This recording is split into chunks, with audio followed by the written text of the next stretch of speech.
friends, good evening and welcome back again to my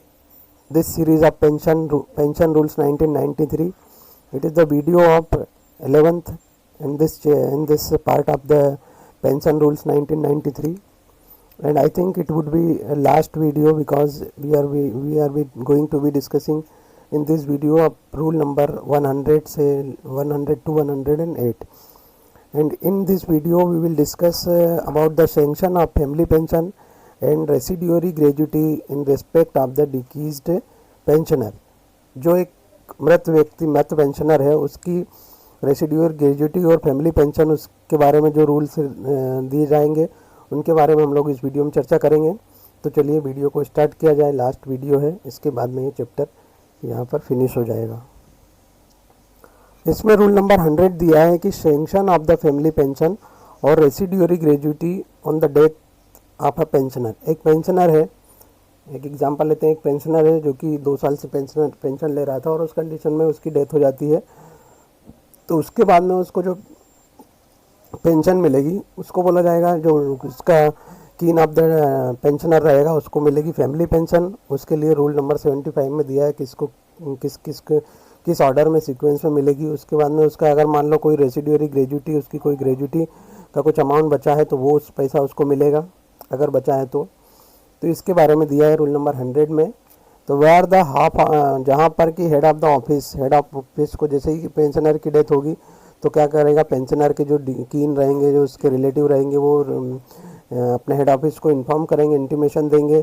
कि जो है उसका मतलब पेंशनर है उसकी डेथ हो गई है, डेथ सर्टिफिकेट वगैरह और उसकी जो इन्फॉर्मेशन रहेगी वो देगा। तो उस कंडीशन में क्या होगा कि उससे फैमिली पेंशन हेड ऑफिस जो रहेगा वो डिसाइड करेगा कि उसको फैमिली पेंशन उसको देना है और उसके साथ ही अगर कोई रेसिड्यूअरी ग्रेजुटी उसकी बची है तो वो दोनों किस देना है तो किस रिस्पेक्ट में देंगे, प्रोवाइडेड दैट। उसके बाद में बशर्ते कि हेड ऑफिस को जो है when he consider it necessary to do consult the AO, अगर मान लो इसको हेड ऑफिस को लगता है कि कुछ AO से कंसल्ट करने की आवश्यकता है, जैसे रेसिड्यूअरी ग्रेजुटी रुकी है या नहीं रुकी है ये पता करने के लिए, तो वो ये पता करेगा। इसका 2 नंबर देख लेते हैं। 2 नंबर ए में दिया हुआ है कि if the deceased pensioner is survived, अगर जो डिसीज्ड एम्प्लॉय है उसका पेंशनर है विडो या फिर widower is eligible for grant of family pension 1964। Family pension जो मिलती है उसका रूल नंबर 1964 है। As indicating in the pensioner payment order,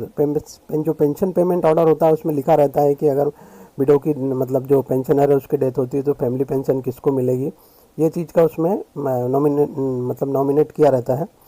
तो शेल बिकम, वो जो है जिसका नाम लिखा रहेगा वो पेएबल हो जाएगा, चाहे वो विडो हो या विडोअर हो। अगर फीमेल एम्प्लॉय है तो विडोअर हो जाएगा और मेल एम्प्लॉय है तो विडो हो जाएगा। ये जो भी केस बनता है उसके हिसाब से from the death of following, जिस दिन डेथ हुई थी उसके जस्ट अगले दिन के बाद से वो एलिजिबल हो जाएगा। और रिसिप्ट ऑफ एन एप्लीकेशन, और अगर मान लो विडो या विडोअर ने कोई एप्लीकेशन किया है तो ऐसा रिसिप्ट होने के बाद में पेंशन डिसबर्सिंग जो अथॉरिटी रहेगी जहाँ से उसको पेंशन मिलती है उसके पास, जहाँ पर से वो पेंशन ले रहा था वहाँ जाएगा एंड शेल अथोराइज, वो पेमेंट फैमिली पेंशन के लिए अथोराइज कर देगा विडो या विडोअर को, जो भी रहेगा उस केस के अनुसार। और जहाँ पर इसका नंबर बी दिया हुआ है, बी का 1 देख लेते हैं। Where the deceased pensioner is survived by children, अगर मान लो जो डिसीज्ड पेंशनर हैं, जो मृत पेंशनर है, अगर वो एक उसका बच्चे थे, वाइफ अगर नहीं है, तो उस कंडीशन में गार्जियन ऑफ द चाइल्ड, जो गार्जियन रहेगा उसका, कोई भी उसका गार्जियन हो सकता है, जो गार्जियन रहेगा वो सबमिट करेगा फॉर्म 10 और हेड ऑफ द ऑफिस को फॉर द फैमिली पेंशन के रूप में। लेकिन कंडीशन ये रहेगी कि बशर्ते जो गार्जियन रहेगा वो उसकी ज़रूरत तब नहीं होगी कि जबकि वो जो जिसके बिहाफ में वो जो उसके जो चाइल्ड या चिल्ड्रन के बिहाफ में वो जो एप्लीकेशन सबमिट कर रहा था, अगर बच्चे ऑलरेडी 18 ईयर के हो गए हैं तो कोई गार्जियन की ज़रूरत नहीं पड़ेगी। अगर देखा जाए तो ये कहना है कि अगर बच्चे छोटे हैं तो गार्जियन लगेगा, अगर बच्चे 18 ईयर से अब वो एडल्ट हो चुके हैं तो उस कंडीशन में वो खुद अपना क्लेम एप्लीकेशन कर सकते हैं और डायरेक्ट उनको फैमिली पेंशन मिलने लगेगी। On receipt of claim from guardian, और गार्जियन से या फिर उन चिल्ड्रन से क्लेम रिसीव करने के बाद में हेड ऑफिस क्या करेगा, शेल सैंक्शन वो फैमिली पेंशन ऑर्डर 1964 इन फॉर्म नंबर 18 में सबमिट कर देगा, सैंक्शन कर देगा। वेयर अ विडोअर जो विडो या विडोअर है in receipt of family pension 1964, अगर वो रीमैरिज कर लेता है ना, अगर जो भी है विडो या विडोवर अगर वो रीमैरिज करता है तो उस कंडीशन में क्या होगा कि at the time of remarriage के समय चिल्ड्रन या जो भी बच्चे ये थे फ्रॉम द फॉर्मर स्पाउस, जो स्पाउस मर चुका है मतलब पेंशनर जो था, who is eligible for family pension, अगर वो बच्चे एलिजिबल हैं फैमिली पेंशन के लिए तो the remarriage individual shall be eligible to draw, जो रीमैरिज कर रहा है वो उसके पेंशन एलिजिबल रहेगा, मतलब वो उसकी पेंशन ले सकता है on behalf of the children, जो भी कोई है, और वो उसका कंटिन्यू बना रहेगा जब तक कि बच्चे चाइल्ड जो है वो मतलब एडल्ट नहीं हो जाते, 18 ईयर की एज तक नहीं आ जाता, कि वो एज अ गार्जियन वो जो है कंटिन्यू करता रहेगा, उनका फैमिली पेंशन लेता रहेगा।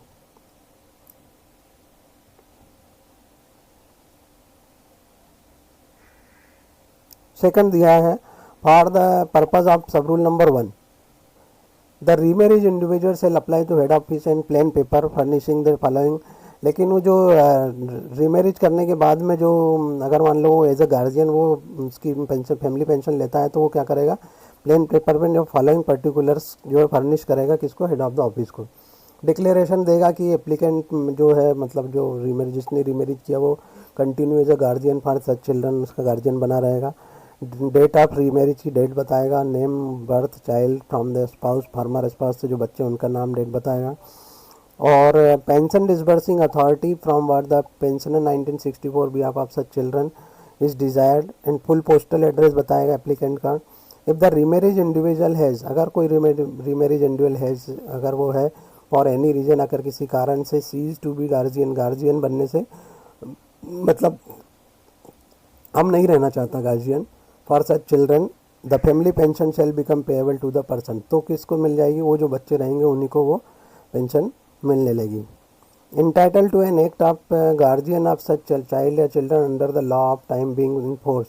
The person submit a claim for form number 10 head of the office for payment of family pension 1964 के अनुसार हेड ऑफिस को फॉर्म नंबर 10 में वो क्लेम सबमिट करना पड़ेगा अगर कोई और दूसरा उसका गार्जियन बनता है तो उस समय के लिए। प्रोवाइडेड द बशर्ते the guardian shall not be required, लेकिन अगर फिर वही कंडीशन आ जाती है कि अगर बच्चे 18 ईयर एज पार कर लेते हैं तो फिर गार्जियन की ज़रूरत नहीं पड़ेगी, बच्चे खुद अपना क्लेम फर्निश कर सकते हैं। ऑन रिसिप्ट ऑफ क्लेम, ऐसा रिसिप्ट क्लेम करने के बाद में रूल नंबर 3 के अनुसार, इसके अनुसार अगर ऐसा कोई रिसिप्ट ऑफ क्लेम अगर आता है तो head of office sanction pension 1964 in form number 19, form number 19 में वो ऐसा सेंक्शन लेटर फैमिली पेंशन के लिए मतलब उसको सेंक्शन कर देगा। Where a widower family pension 1964 dies on receipt of family pension, जो विडो या विडोअर था वो 1964 के अनुसार फैमिली पेंशन ले रहा था और वो उसकी डेथ हो जाती है और वो उसके अपने पीछे सर्वाइविंग बच्चे छोड़ जाता है, ठीक है। The children who is eligible for pension, अगर मान लो वो उसके जो बच्चे हैं वो एलिजिबल हैं फैमिली पेंशन 1964 के अनुसार, ऑब्वियसली वो तो एलिजिबल रहेंगे ही, तो गार्जियन में सबमिट अ क्लेम उस समय में जो दूसरा गार्जियन बनेगा वो क्लेम सबमिट करेगा 10 नंबर में for payment of family pension 1964। इस टाइप से उसका गार्जियन चेंज हो जाएगा अगर वो उसकी डेथ हो जाती है विडोअर की तो। प्रोवाइडेड दैट द गार्जियन, वो फिर नेक्स्ट कंडीशन में वही आ जाती है कि अगर 18 ईयर की एज हो गई है बच्चों की तो फिर गार्जियन की ज़रूरत नहीं पड़ेगी। On receipt of claim sub clause number 1 के अनुसार head of office shall sanction payment order in form number 19 में, और इसी का 3 नंबर रहेगा कि जहाँ पर डेथ हो जाती है अब retired railway servant residual gratuity become payable, अगर एक एम्प्लॉई है जिसकी मान लो रिटायरमेंट के 2 महीने बाद ही उसकी डेथ हो गई और उस कंडीशन में उसकी ग्रेजुटी जो मिलनी थी वो फुली डिसबर्स नहीं हुई थी, किसी कारण से उसका कुछ गवर्नमेंट ड्यू वगैरह था जिसके कारण कि उसकी ग्रेजुटी रोक दी गई थी, तो अगर वो ग्रेजुटी उसकी बैलेंस ग्रेजुटी अगर पेएबल है तो उस कंडीशन में जो है जो डिकेज्ड एम्प्लॉई रहेगा वो जो नॉमिनेशन में जिसका नाम लिख के जाएगा उस व्यक्ति को जो है रेसिडेंशियल ग्रेजुटी दे दी जाएगी इन फॉर्म नंबर 20 नंबर फॉर्म के अनुसार में इसको सेंक्शन करके उसको दे दिया जाएगा। Authorization of payment of account officer, तो ये जो होती है on receipt of sanction under the rule number 10 regarding payment of family pension का जो रहेगा और रेसिडुअल ग्रेजुटी या उन दोनों का, तो अकाउंट ऑफिसर उसके लिए ऑथोराइज आएगा for payment of the same, उन दोनों की पेमेंट के लिए अकाउंट ऑफिसर उसके लिए ऑथोराइज किया गया है। ये हो गया 101 रूल। 102 से देखेंगे तो ये चैप्टर नंबर 11 में आ जाता है, date from which pension becomes payable. कौन सी डेट से पेंशन पेएबल रहेगी? Except in the case of railway servant. Except मतलब छोड़कर, उन केसेस को छोड़कर जहाँ पर railway servant from the provision of rule number 53 के अनुसार अप्लीकेबल है, and subject to the provision of rule number 9 और 10 के अनुसार अगर कोई पेंशन है अदर देन फैमिली पेंशन, मतलब फैमिली पेंशन को छोड़कर, shall become payable from the date, उस डेट से पेएबल हो जाएगा विच रेलवे सर्वेंट, जहाँ पर से रेलवे सर्वेंट जो है अपने इस्टेब्लिशमेंट में नहीं रहता है, मतलब इस्टेब्लिशमेंट से उसको निकाल दिया जाता है या निकल जाता है, या उसकी डेथ होने के कारण या किसी कारण से वो इस्टेब्लिशमेंट से बाहर हो जाता है, तो उस कंडीशन को छोड़कर जो है shall payable from the date of which, उस डेट से हो जाएगा, मतलब उस डेट से ये पेंशन चालू होगी जिस डेट से उसकी डेथ हुई है, वो उसने इस्टेब्लिशमेंट से बाहर हो गया। Pension including family pension shall be payable for the day on which it is received dies, shall be payable for the day on which it is recipient dies, जहाँ पर रेसिपिएंट है जो मतलब जो लेने वाला था वो उसकी डेथ हो जाती है, उसके बाद से फैमिली पेंशन पेएबल हो जाएगी। करेंसी रुपीज़ रहेगी। Manner of payment of gratuity and pension, तो एक्सेप्ट द अदरवाइज प्रोवाइडेड, मतलब अन्यथा अगर कहीं और दिया नहीं गया तो उसको छोड़कर दिस रूल, इस रूल में gratuity shall be paid in lump sum, एक इकट्ठी अमाउंट में मिलेगी। Pension fix monthly shall be payable monthly first day को of the following month, and application of treasury rule, treasury rule के लिए एप्लीकेशन क्या रहेगा? Save as otherwise provided in this rule, मतलब इन रूल के छोड़कर अन्य कहीं अगर मान लो नहीं दिया गया है तो उसको छोड़कर the treasury rules of central railway shall apply in regard to the procedure of payment of pension withdraw from more than 1 year, और पेंशन इन रेस्पेक्ट ऑफ डिकीज पेंशनर। उसके बाद में 106 में दिया हुआ इंटरप्रिटेशन, अगर कोई भी डाउट राइज होता है इस रूल्स के को लेकर तो उस कंडीशन में उसका जो रेफ़र किया जाएगा वो मिनिस्ट्री ऑफ रेलवे, मतलब रेलवे बोर्ड को किया जाएगा, और मिनिस्ट्री ऑफ रेलवे बोर्ड जो अपना डिसीजन लेगी कंसल्ट करेगी with the pensioners welfare of the government of India, उनसे जो है कंसल्ट करेगी इसके बारे में अगर कुछ भी डाउट होता है। Power of relax, power of relax का मतलब होता है कि अगर कोई किसी कारण से कोई ऐसी hardship in the particular case में कोई ऐसी कोई कंडीशन बनती है जिसके कारण की कोई मिनिस्ट्री ऑफ रेलवे बोर्ड से संपर्क करना होता है और उसमें या तो उसको डिस्क्लोज करना है या उसमें उस कंडीशन को रिलैक्सेशन देना है, तो ऐसा कुछ भी अगर सिचुएशन बनती है तो उस कंडीशन में क्या रहेगा? Communication president of the two purpose the president से कम्युनिकेट किया जाएगा for the purpose of dispensation या रिलैक्सेशन, मतलब अगर इनडायरेक्टली वे में कहा जाए तो प्रेसिडेंट को ही ऑर्डर है कि वो उसको डिस्पेंस करे या रिलैक्स करे, बशर्ते नो सच ऑर्डर, लेकिन ऐसा कोई order shall be made without concurrence of DOP department of personal, लेकिन कोई भी ऐसा ऑर्डर पेश नहीं किया जाएगा बिना कंसल्ट किए department of pension and pensioners welfare के पर्सनल गाइडेंस के अनुसार लिए बिना कोई ऑर्डर पेश नहीं किया जाए। Repeal and saving, repeal and saving का मतलब जो हो जाएगा कि on the commencement of this rule, ऐसे रूल को लागू होने के बाद every rule including in this regulation and other including particulars family before commencement of sell such par matter contain in the rule cease to be operate, मतलब such operation, ऐसे operation, ऐसे जो प्रक्रिया चली आ रही है उसको छोड़ उसके अलावा every nomination for the payment of, जो भी पेमेंट के नॉमिनेशन रहेगा ग्रेजुटी उसको फैमिली पेंशन 1950 के अनुसार रखा जाएगा, और रिगार्डिंग द फैमिली पेंशन 1964 के अनुसार उसको रखा जाएगा, और any nomination for the payment of DCRG अगर कोई रहता है तो regarding the detail of family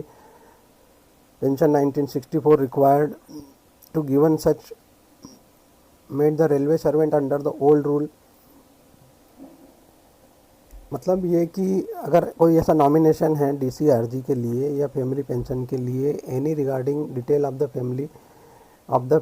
railway servant for the purpose of family pension के रूल 1964 के अनुसार, और रिक्वायर्ड है to be made the given by the railway servant old rule के अनुसार उसने कोई नॉमिनेशन या जो भी डिटेल दिए गए थे अगर दिए हैं, but not made or given before the commencement, लेकिन वो सारी चीज़ें उसने कब दी थी, before the commencement of this rule, ये रूल लागू होने से पहले वो सारी डिटेल दी गई थी, तो उस कंडीशन में with the provision of this rule, इसी रूल के अनुसार उसे ट्रीट किया जाएगा। एनी केस, लेकिन अगर एक कोई केस बनता है कि pertaining to the authorise of pension of railway servant who had retired, जो रिटायर्ड हो चुका है before the commencement of this rule, इस रूल के लागू होने से पहले, and is pending before the such commencement, और वो लंबित चला आ रहा है, शैल बी ऐसे कमेंसमेंट से पहले, shall be disposed of in accordance with the provision of old rule, old rule के प्रोविज़न के अनुसार उसे ट्रीट किया जाएगा। क्योंकि if these rules had not been made, क्योंकि ये रूल उस समय बनाए नहीं गए थे, इस कारण से, मतलब पुराना केस अगर पेंडिंग चला आ रहा है ओल्ड रूल्स के अनुसार तो। In any case which pertain to the authorise of DCRG and family pension to the family of डिकीज रेलवे सर्वेंट, जो मृत रेलवे सर्वेंट है उसके फैमिली पेंशन के लिए या ग्रेजुटी के लिए, और आप डिकीज्ड पेंशनर, अगर कोई डिकीज पेंशनर था उसके लिए, इस pending before the commencement of, अगर वो लंबित है पहले से, ये रूल बनने के पहले से ही, shall be disposed of in accordance, तो पुराने रूल के अकॉर्डेंस ही उसे डिस्पोज कर दिया जाएगा, क्योंकि these rules had not been made, ये रूल नहीं बनाए गए थे उस समय, इसलिए। Subject to the provision of class C और D के प्रोविज़न के अनुसार, एनीथिंग डन और any action taken under the old rule shall be deemed to have been done and or taken under the corresponding provision of this rule, तो इस rule के अनुसार, उसके प्रोविज़न के अनुसार उसे ओल्ड रूल के अनुसार किया जाएगा, माना जाएगा। तो इस प्रकार से हमने दोस्तों इस पूरे सीरीज़ में हमने रूल नंबर 1 से लेकर रूल नंबर 108 तक के सारे रूल्स के बारे में चर्चा की, और यहाँ पर इस पेंशन मैनुअल 1993 का ये चैप्टर पूरी तरह कंप्लीट होता है, यहाँ पर सारे रूल्स को डिस्कस होने के बाद में। अब जो है नेक्स्ट वीडियो अब जो है दोस्तों मैं बनाऊँगा कि जहाँ तक है PF के बारे में, PF उसका भी काफ़ी बड़ा चैप्टर है, उसमें भी काफ़ी सारे रूल्स हैं, तो शायद है कि अब उस सीरीज़ को मैं नेक्स्ट वीडियो से स्टार्ट करूँगा। तो इस तरह से अगर मान लो आपको ये फैमिली पेंशन मैनुअल, अगर आपको कुछ ना कुछ क्लियरिटी ज़रूर मिली होगी, जितना मैंने कोशिश की है कि जितना अच्छे तरीके से उस पर डिस्कस कर सकें। तो आई होप कि आपको ये मेरी वीडियो पसंद आई होगी, और अगर वीडियो पसंद आई हो तो लाइक, शेयर और चैनल को सब्सक्राइब कर लीजिए। और फिर से मैं कहूँगा दोस्तों, अगर आप किसी LDC या GDC की एग्ज़ाम की तैयारी कर रहे हैं तो आप मेरे साथ जुड़े रहिए, हम लोग मिलकर अपने गोल को अचीव करने में एक दूसरे की हेल्प करेंगे। अगर कोई डाउट रहता है तो कमेंट ज़रूर करें। Thanks for watching and see you in next video. Till then, goodbye, take care and God bless.